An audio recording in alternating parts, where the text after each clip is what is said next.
What's up everyone, this is CyberKnight8610, and today I have a deck profile for you guys over the Shining Sarcophagus archetype, which is essentially Yugi's cards. It's not a Tim's, it's Yugi's. What was cool out of Infinite Forbidden, which has just now, the premieres happened, I guess it's not available everywhere as recording, but it's supposed to be later on this week, so it's about there.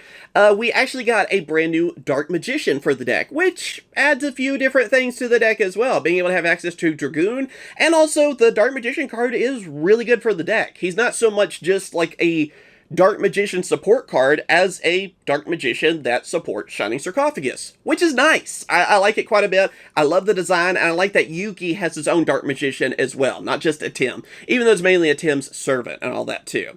So, yeah, sit back and enjoy. But real quick before we begin, I have a sponsor for today's video, and that is Dragon Shield. Dragon Shield are the sleeves I use the most. I mean, you can even get your own custom sleeves made. They always have sales going and everything too, and my coupon code will actually help you save money.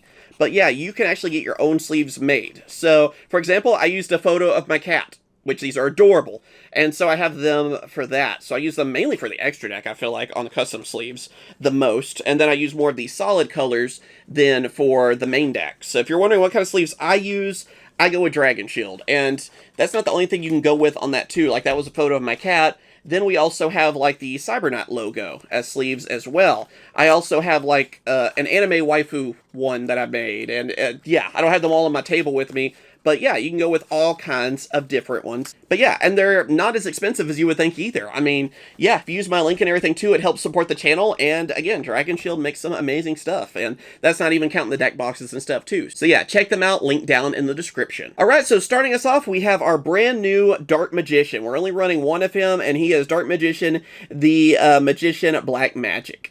Yeah, basically, when you have your Shining Sarcophagus out there, you can just special summon him easily on your side of the field. If he is destroyed by card effects too, he can help you search for a Dark Magician card, which we are basically using the polymerization that goes with Dark Magician to then help us go for a Dragoon. That's how it all works together on that. You also have Gandora as your dragon and all, so really easy. And it's kind of cool too to actually use Gandora and Dark Magician, two of like Yugi and Tim's biggest monsters, and actually go for an even bigger monster. So yeah, I think it's really awesome on that. This card is so easy to bring out. He can just keep coming back and stuff too, which is amazing. And yeah, he's like essentially another boss monster for the deck. And to even go along with that too, we do also have Archfiend's Advent, which is Summon Skull. Summon Skull was also, turned into a Shining Sarcophagus card. He was added in the previous Battles of Legend, and pretty easy to bring out as well. I mean, as long as you have your Shining Sarcophagus, you don't have to tribute for him, and he can even take control over your opponent's monsters. So that gives you a ton of options on that too. Then after that, I'm running two of Gandora, G, the Dragon of Destruction. Gandora was our original boss monster for the deck, and he's still one of the best, cards of the deck, too. He's kind of an extra boss monster that's in there. Like I said, he comes in handy with Dragoon. Being able to banish a bunch of stuff and then, kind of wipe out the field, too, is just awesome. And, yeah, I mean, he's just there as kind of a backup still. Also using, then, 3 of Gadget Trio. Gadget Trio is your key card for the deck. It's the one that helps you search for your Shining Sarcophagus stuff, and there you go. You summon it, you get the search, it starts everything. You want to have him in your opening hand, basically. Then also 3 of Silent Magician Zero. Another one that I consider one of the main key cards of the deck. Of course, when you have the Shining Sarcophagus on your side of the field as well, she can also negate spell cards, which is very nice. And she just keeps building up with each turn. Each time, you're drawing and everything, she is getting stronger. So she's usually one of my beatdown monsters, I feel like. You build her up with a lot of levels, get her I don't know, 4,000 attack at least, and do some serious damage. Also, one of Silent Swordsman Zero. He's not as great as Magician, unfortunately, but he's still good. I do like how he can also negate effects and stuff too and help protect your cards. And he doesn't level up as quickly as Silent Magician, but he still comes in handy. He's a good one of, and he does build up too fairly quickly. I also am using one of More Marshmallow. More Marshmallow is just good to kind of help protect yourself, I feel like. I think he's a good one of, even if he's in your hand, he can be used, and thrown on the field. You can special summon him easily too with other effects, and he's kind of there to help you protect whenever your Magician and Swordsman are at their lower levels. I kind of like having him to help just kind of protect that, and that's just a one of. It still comes in handy and can easily get to your hand too. So also, 3 Ash Blossom. You gotta have some hand traps. We got some Ash Blossoms. I'm also using 3 of Dimension Shifter because it's actually a good thing for us because Gandora, so it's not a problem for us to banish things either, so really great on that. And then, of course, 3 of Drone Lock Bird. I know, I don't like using that many hand traps, but I do feel like these are necessary for the deck because the deck is still considered rogue. It does very well, actually, for being like a rogue deck that's a little bit more for fun because it's essentially Yugi's deck, you know? But it does need a little bit of a push for the hand traps, and we all know with Yugioh, that's like half of the decks these days. So, yeah, you gotta have some as well to help you out. Then, after that, we are moving on to spells, where I have 3 of Shining Sarcophagus. This is another one of your key cards. You gotta have the Shining Sarcophagus out to activate your effects. It is like your main card for that. It can help you search and everything too, and even protect itself. So, yeah, you want to get them as quickly as possible. It's searchable with Gadget Trio and all too, and yeah, you get it out there as quickly as you can to start going through everything. Also, 3 of Future Silence. This is also a good searching card for you, but also one that can help you add some levels, basically, to your Magician, because if you do it in battle phase, you can make it so that you actually get to draw a bunch of cards, your opponent gets to draw a bunch of cards, you know, until they have 6 in their hand and you have 6 in your hand. So it's even like a card of Sanctity, really, is what it reminds me of. But also, whenever all that is happening, your Silent Magician gets built up from it, too, because whenever cards are drawn, she gets stronger. So, with that together, she makes it very strong, and you're getting a searching effect. So, win-win, honestly. Then also 1 of Turn Silence. Again, Silent Swordsman just not as good as Magician, but that's a good card. It still gives you 3 levels, which is nice for either one of them, and it can end the battle phase. So, like in the earlier part of the game, if you don't really have an answer for something, and they've swarmed the field with some strong stuff, you have a way out. And I think it comes in handy more than you think. Then also, we have 1 of Ties That Bind.